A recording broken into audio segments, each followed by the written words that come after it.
I genuinely believe that every patient I've ever seen wants to be well. Like, no one wants to be sitting in a queue waiting to see a doctor, whether it's an A&E, whether it's in GP practice. They don't, right? They'd rather be getting on with their life. Staying fit, keeping healthy is a lot easier than some people think it is, or a lot easier than a lot of people think it is. I'm gonna reframe that. I'm not saying what you're saying isn't right. I'm gonna add to it, actually. I'm gonna say keeping fit and keeping well is a lot easier than some people want it to be. Yeah. Because then they've got no excuse. Yeah. Yeah. I think you're right. I mean, I genuinely, after, when did I qualify? 23 years ago, right, I qualified for medical school. Well done. I genuinely believe that every patient I've ever seen wants to be well. Like, no one wants to be sitting in a queue waiting to see a doctor, whether it's an A&E, whether it's in GP practice. They don't, right? They'd rather be getting on with their life. But I think we have complicated health where people think sometimes, and I've seen this, people think, I have to find an hour to go to the gym or it doesn't count. Yeah. I'm like, no, you know what? I've done a 5-minute strength workout every morning whilst my coffee brews for like 4 years. Yeah. You say, how am I staying in shape? It's kind of from doing that. Yeah. And I always use the analogy of toothbrushing, right? Everyone listening to this show right now, I think, stroke I hope, brushes their teeth for 4 minutes a day, right? 2 minutes in the morning, 2 minutes in the evening. And they know those 4 minutes a day will, generally speaking, keep them in good dental health for life, right? But when it comes to other things, we think it's got to be dead complicated. Yeah. But could someone listening right now do 4 minutes of strength training every day? You know, they can do, because I've helped patients do that. Yeah, and it makes a difference. It makes a difference. And there's another concept, Chris, I've been thinking a lot about recently, which is this idea that I spoke to this lady on my podcast a few years ago about body language. And she said to me, this is Vanessa Van Edwards, and she said to me, whenever we are meeting someone new for the first time, we're asking ourselves 2 questions. Can I trust them and can I rely on them? What I've realized is that we're asking ourselves those same questions every day. Can I trust myself and can I rely on myself? And if we don't do something proactive for our well-being each day, I think we say to ourselves, I don't trust you, I can't rely on you. So, and I don't respect you. Yeah. And a take home for people is make one small promise to yourself each day and keep it. Yeah. Right? It doesn't matter. Even if it's simply like, I don't know if you've changed your morning routine, but from recollection, when you get up in the morning, I think you practice some sort of gratitude, or you do a deep breath. Yeah, I do deep breath. I get up, wake up, own the first 3 breaths, then do a minute of gratitude, and then say the Lord's Prayer, and then think about the day, then commit myself to being as nice as I possibly can to everybody that I meet, especially the team at work. And then I swing my legs over the bed, and I put my both feet on the floor, and as they touch the floor, I say, today's going to be a great day. Yeah, and look, we can all see and hear that works because you're high energy, right? Every morning. It's really annoying. No, but it puts people in the right frame of mind at the start of the day, right? So hopefully. The point is, by doing that every day, you're showing yourself that you value yourself and you value the team around you and how you show up for them. Yeah. And it can be that simple, even if you had a bad day or there was a ton of emails or things went wrong at work or whatever. You've still done that thing, so you've shown yourself, you can trust yourself and you can rely on yourself. Yeah, I'll tell you what else it does, and you're bang on there. And what else it does is, if I'm not in the mood to do it, it lets me know that I'm not in the mood to do it, but I still do it, and then once I've done it, I'm again in the mood to do it. Yeah, exactly. Because there's a little bit of pushback sometimes, isn't it, in the morning? And it's the chimp or whatever it is. It can be the mental chimp, it can be the physical chimp, it can be that lethal combination of both. But if you just go, no, I'm still in charge here. Exactly.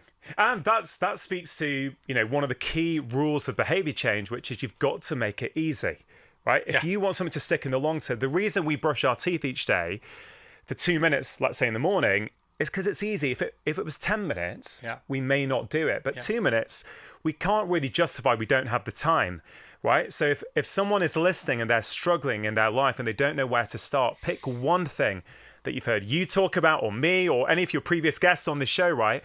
Break it down to just 2 minutes and make a promise to yourself that you're going to do it every day and do it for 7 days.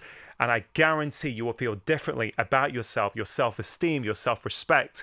It all starts to change when you say you're going to take action and then you actually take action. I kind of feel, particularly this whole idea of collective effervescence, which is, I think, one of the most powerful things for us as humans. One of the reasons why people, the cultural conversation around Taylor Swift at the moment is massive. It's huge. Right? Because people feel differently because they experience something together. And I think post-COVID, a bit of almost inertia stroke laziness has sort of set into society. We're so used now to doing stuff over Zoom or making it easy for ourselves. We can binge watch stuff in our own house. And there's benefits to that. I get that. But there's something powerful about being somewhere with other people, with other like-minded individuals. It's the phoenix from the ashes. Yeah. This is the new way forward. 100%. Well, that's what you do with Carfest, right? Yeah. It's festivals. It's the live thing. Also, one of the interesting things about the Taylor Swift phenomenon is that 720,000 people are going to see it at Wembley alone, right? So 720,000 people alone. Yes, 9 times 8, because it's 90,000, 8 days. 720,000 people alone, plus what was happening up in Scotland. All right, so there's just over 1 million there. And they do say that to do with human beings, there's this percentage point, which is 3 to 6%. If 3 to 6% of any population anywhere, including the population of the planet, the population of your village, if 3 to 6% of the people become original adopters of something that is good or bad, then they have the energy. That's the critical mass. It's been scientifically proven to persuade the rest of that population that this is a good thing or a bad thing. And that's why swing voters are so important in elections. I mean, it's more of a numbers thing there, but from an energy point of view, it's actually more effective. And this is why they say if we can convince enough people that climate change is an emergency, it's happening now, if we can convince 6% of the world's population that it's really serious to do something about it, that will automatically make the other 94% of people do something about it, because 90 to 95% of any population is so malleable, and they'll literally just go with the flow. And metaphorically, you think the flow is the big thing, but it's not. And the activists are the small thing. It's actually the other way around. And so people coming to your gigs will be, again, another seed to be spread for well-being and goodness everywhere. Yeah, I mean, I love the way you put that, Chris, and it speaks to this other idea, which is that emotions are contagious. Right? Emotions don't just stay within us. We often 100%. Think that they do, but they don't. Energy can be magnetic. Science has shown that if you live with someone else who has depression, you are more likely to also have depression. That goes beyond genetics. So when we're together as humans, things start to happen. At a marathon, if people are running together, their cadence and their heart rates can often start to sync up. When 180 BPM it is usually. When walkers walk in congregation together, actually their walking paces and the way that they breathe starts to sync up. So we are these collective beings. And I don't know, I often think that one of the reasons behavior change is so hard for people is because we often think about doing it in isolation. And I always remember when I spoke to Eliud Kipchoge on my podcast a couple of years ago, this was, I think, the week after he broke the world record in Berlin at the time. So he was in London, and we had this great 90-minute chat together. And I always remember him saying that he never trains by himself.